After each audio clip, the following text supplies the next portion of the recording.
All right, you guys, welcome back to the review part for Strategy 1. So we're going to be going over the answers on page 5 of your workbook. So if you haven't done that yet, then stop this video, do the work, and then come back in a few minutes. All right, so number 1, the prompt says to list the words in the sentences that are verbs. And so you should have listed walked, fell, and breaking. Both or all three of these words communicate action. This one's in past tense, this one's in past tense, this one is in what we call a progressive verb tense. Not important to remember now, but all three are verbs.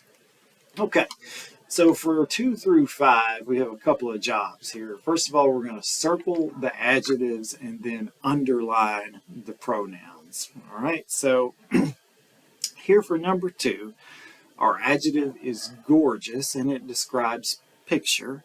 And our pronoun is he, and the pronoun he refers back to Jamal in the sentence, who's also the subject of the sentence. Okay, in number 3, we actually have 2 adjectives, happy, and it describes we, whoever we are in this sentence. And we have good, which describes weather. And then our pronoun is, of course, we. Unknown what the antecedent or original noun that the pronoun stands in for is, but nevertheless it's a pronoun. Okay, in number 4 we have the adjective cold that should be circled. And then we also have the pronoun I, referring to, me, this person. Me is another pronoun, by the way.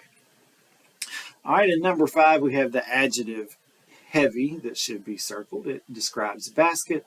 And then we have she for the pronoun. All right. Now, these multiple choice ones are a little bit more clear cut. Number 6, which part of speech is Bella? Well, Bella is definitely a noun. And also, Bella is the subject of the sentence. So the subject has to be a noun or something that's working as a noun. So that's our answer, B. Okay, number 7. Which part of speech is striped? And it's actually D, adjective, and it describes the noun cat. You may be thinking of the word stripe as a noun, or maybe even a verb, like I striped the road or whatever with paint. But in this case, adding the D or the ED to stripe turns it into an adjective that modifies cat. All right, number 8, which word in the sentence is an adverb? And it's sweetly, D.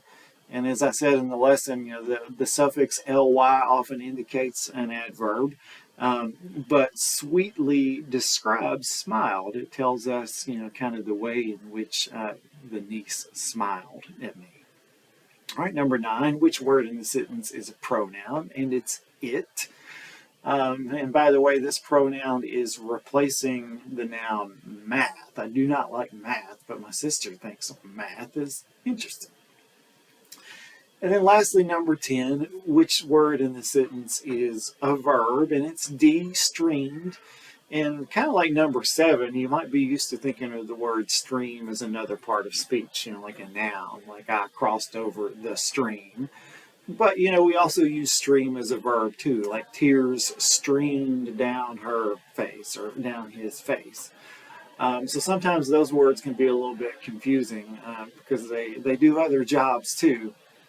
I kind of want to close out by saying this, is that when we talk about parts of speech, unlike maybe 2nd, 3rd grade where you were asked to memorize lists of parts of speech, like memorize these prepositions, memorize these adjectives, these adverbs, we don't have that kind of time on our hands, and I'm not sure it would be useful for you to do it anyway.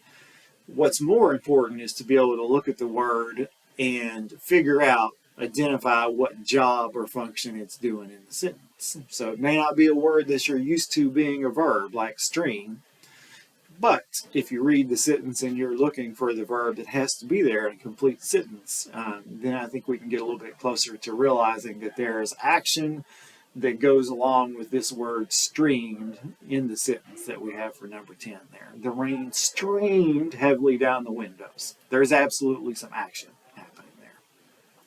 All right, that closes out this lesson, closes out the answer portion for this lesson 2.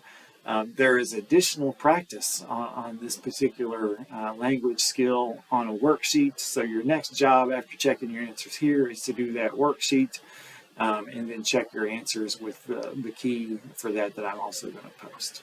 All right, thank you for being here with me, and I will see you in Strategy 2.